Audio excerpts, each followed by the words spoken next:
Gangster विकास दुबे तो मारा गया, लेकिन उसके गुनाहों की फाइलें धीरे धीरे खुल रही हैं।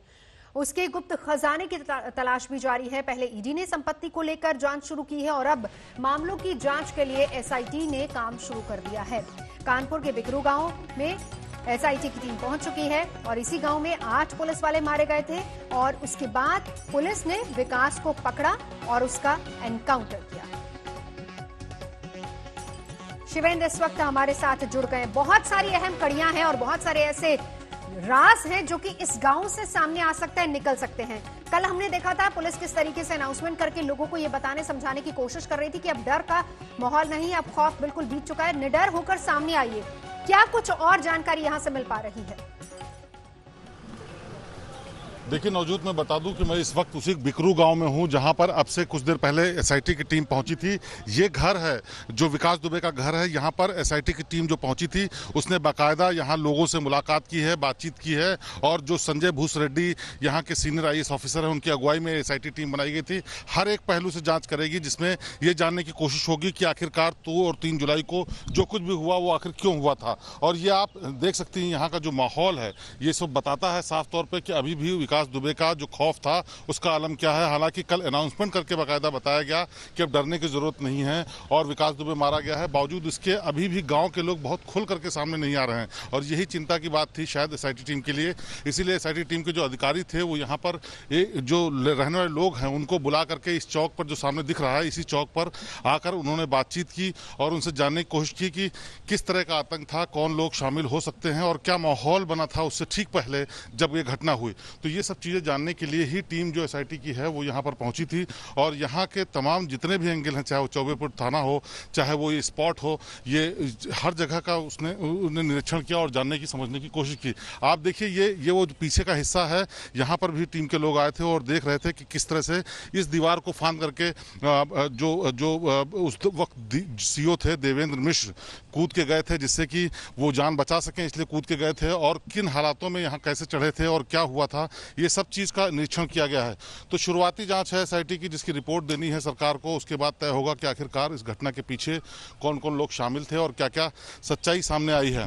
तो इसकी कवायद की जा रही है। इसीलिए अभी तुरंत एसआईटी की टीम यहाँ से निकल करके जो गई है उसकी कोशिश है कि वो चौबेपुर थाने में जाए, वहाँ पुलिस वालों से पूछताछ करे। इससे पहले यहाँ पर इसी चौक पर, इस जगह पर ठीक ये जो जोड़ती हुई सड़क है वहाँ दूसरा मोहल्ला लगता है जहाँ के लोग विकास दुबे की डर की वजह से नहीं आते थे इधर, उनको भी बुला करके पूछताछ की गई है और यहाँ पर जो पूछताछ हुई है उससे नतीजा ये निकलता नजर आ रहा है कि साल दर साल विकास दुबे की यहाँ पर हुकूमत चलती थी, उससे लोग डरते थे और उसी के चलते यहाँ पर कोई कुछ उसके खिलाफ बोलता नहीं था और पुलिस की भी यहाँ नहीं चलती थी। ये साफ तौर पर बहुत सारे लोगों ने बताया कि किस तरह से विकास दुबे जमीन कब्जा कर लेता था, किस तरह से हर एक फैसले में उसका दखल होता था। यहाँ तक कि विकास दुबे ही कई चीज़ों के फैसले कर देता था थाने जाने से पहले और अगर कोई थाने शिकायत करने जाता था तो पहली बात उसकी थाने में शिकायत नहीं सुनी जाती थी और जब वो गांव लौट करके आता था तो विकास दुबे उसके साथ मारपीट करता था कि आखिर मेरे खिलाफ या मेरे जाने बगैर आप शिकायत करने क्यों पहुंच गए। तो ये सारे पहलू हैं जिससे एसआईटी को ये समझ में आ रहा था कि किस तरह का यहाँ पर माहौल था। अब जो एसआईटी है इसमें ये भी समझने की कोशिश करेगी कि आखिरकार क्यों पुलिस वाले इतना दबते थे, क्यों पुलिस वाले इसकी इतनी मदद करते थे, क्या कोई रिश्वत का एंगल था या कोई दबाव का एंगल था या क्या चीज थी, वो सब चीज समझने की कोशिश करेंगे। इसमें 2 और चीजें हैं। पहली बात तो जो पीछे वो टूटा घर जिसको तोड़ दिया गया था, वहां से हालांकि पहले ही सबूत इकट्ठा कर लिए गए थे, क्या वहां पर भी जा सकती है एसआईटी की टीम? और दूसरी बड़ी बात, कल जब पुलिस को खुद जाकर लोगों को बुलाकर ये बताना समझाना पड़ रहा है कि खौफ नहीं है, उसका एनकाउंटर हो चुका है, विकास दुबे मर चुका है, खुलकर आइए, सामने आइए, बताइए। कुछ लोग आए लेकिन कुछ लोग अभी भी खुल के बात नहीं कर रहे हैं, खौफ इतना ज्यादा है। तो ऐसे में किस तरह की बातचीत अभी एसआईटी गांव के लोगों से, आसपास के लोगों से करेगी और क्या कुछ निकलकर सामने आ सकता है उनके जरिए? देखिए, मैं सबसे पहले आपको दिखाना चाहूँगा ये वही घर है जो आलिशान किसी वक्त बना हुआ करता था। इसकी ये बाउंड्री का हिस्सा है जो बाहर, यानी बाहर से कोई अंदर नहीं दे सकता था क्योंकि 3 गेट थे और सब ऊंचे ऊंचे गेट थे। एक गेट नीचे जमीन पर धराशायी पड़ा है, बल्कि पूरी बाउंड्री समेत पूरे मकान को धराशायी कर दिया गया था एडमिनिस्ट्रेशन के जरिए। और इसी के साथ ये दिखाने की कोशिश हुई थी कि एडमिनिस्ट्रेशन कितना सख्त होने जा रहा है। उसके बाद उसका एनकाउंटर हुआ और उसके बाद लोगों को मुनादी करके बाकायदा समझा करके कहा गया कि अब लोगों को डरने की जरूरत नहीं है। ये काम इसी चौक पर कल हुआ था जहां पर पुलिस के आला अधिकारी मौजूद थे और उन्होंने अनाउंसमेंट करके बाकायदा लोगों को बुला करके इकट्ठा करके समझाया था कि उनको डरने की जरूरत नहीं है और अब वो खुल के बोल सकते हैं। फिर भी बहुत कम लोग आए थे।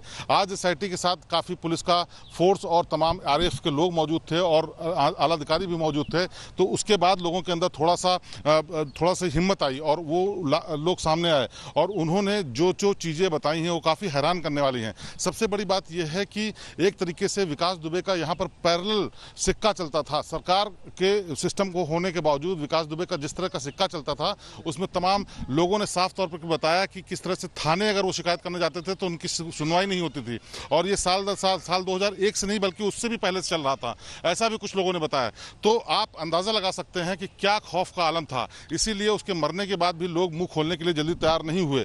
लेकिन आज जब एसआईटी की टीम आई और उसमें तमाम लोग जो सीनियर अधिकारी थे, पुलिस वाले थे, उन लोगों ने कुछ लोगों को बुला करके उनसे पूछताछ की तो लोगों के अंदर हिम्मत आई और उन लोगों ने वो सारी बातें बताई हैं और वो बहुत शुरुआती अभी जांच शुरू हुई क्योंकि कुछ देर पहले ही एसआईटी आई है। लेकिन हर एक एंगल, हर एक पहलू ये समझने की कोशिश कर रही है टीम, जिससे कि ये साफ हो सके कि आखिरकार क्या वजह थी कि एक मामूली अपराधी इतना ज्यादा दुर्दांत, खूंखार और योजनाबद्ध तरीके से अंजाम देता है और पुलिस उसके खिलाफ साल दर साल कार्रवाई नहीं करती और बल्कि उसकी मदद करती है। रेड टीम जब पहुंचती तो उससे पहले बताती। तो ये सारे एंगल हैं।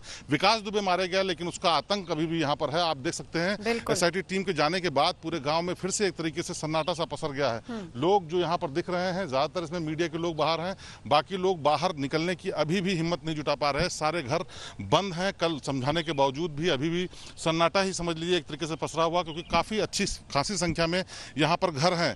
बावजूद यहाँ पर अभी भी लोग खुलकर बोलने से डर रहे हैं क्योंकि उनको लगता है कि कहीं ऐसा ना हो उनके साथ कोई अनहोनी हो और यही साल दर साल होता आया था। विकास दुबे के अलावा यहाँ पर बहुत कम लोग चलती थी। पुलिस के बारे में भी कहा जाता है कि उनकी नहीं सुनी जाती थी, विकास दुबे ही तमाम फैसले करता था। लोगों ने खुलकर बताया है कि पुलिस के पास अगर शिकायत लेके जाते थे तो वो लोग सुनने की बजाय भगा देते थे और यहाँ जब वो वापस लौट करके आते थे तो विकास दुबे उनके साथ मारपीट करता था, धमकी देता था और उसका खामियाजा भी उनको भुगतना पड़ता था। और ये 1-2 सालों से नहीं बल्कि पिछले 20 सालों से ये सब कुछ चल रहा था और शायद इसीलिए खौफ इतना ज्यादा है कि लोग अभी भी खुलकर कुछ बोल नहीं पा रहे हैं।